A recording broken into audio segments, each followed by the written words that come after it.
நீங்கள் பயன்படுத்தும் ஹெட்செட்டை இன்று வரை சுத்தம் செய்ததே இல்லையா? முதல் வேளையா இதை செஞ்சிடுங்க. யாரிடம்தான் இல்லை இந்த ஹெட்செட் என சொல்லும் அளவிற்கு செல்போன் இருந்தால் அதனுடன் ஹெட்செட் இருக்கும் என்பது போன்று அனைவரும் வைத்திருக்கிறார்கள்.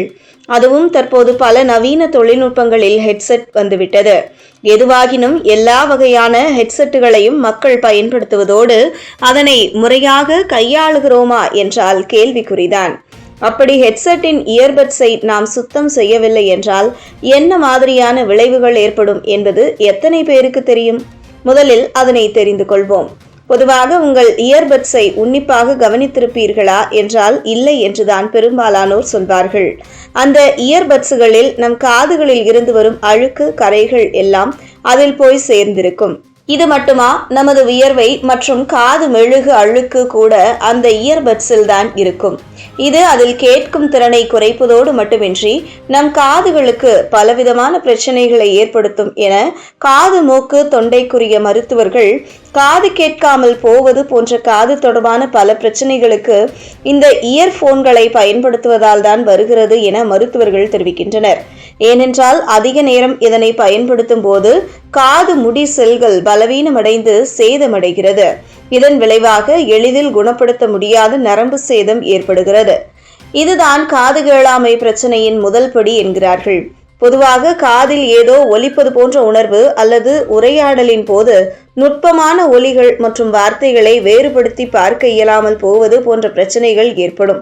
நீண்ட நேரம் நாம் இயர்போனை பயன்படுத்தினால் நிரந்தரமாக காது கேட்காமல் போகும் வாய்ப்பு ஏற்படும் என எச்சரிக்கை விடுக்கின்றனர் மருத்துவர்கள். அதுபோல் வியர்வை மற்றும் அழுக்குகள் நிறைந்து காணப்படும் இந்த ஹெட்செட்டை சுத்தம் செய்யாமல் நாம் பயன்படுத்தினால் பல பிரச்சனைகள் ஏற்படலாம். இதனால் காதில் தொற்று, வீக்கம் ஏற்பட வழிவகுக்கும்.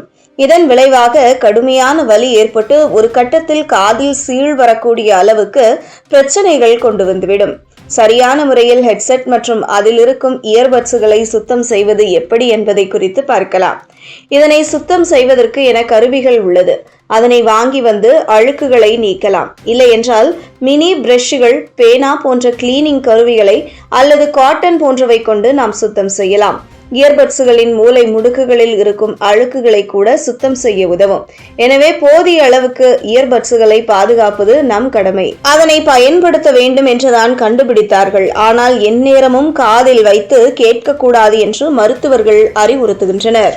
இதுபோன்ற முக்கிய நிகழ்வுகள், அரசியல் தகவல்களை ஆழமாக மாறுபட்ட கோணத்திலும் அறிந்து கொள்ள மறக்காமல் பாரத் மெயில் 24 பக்கத்தை பின்பற்றிக் கொள்ளுங்கள்.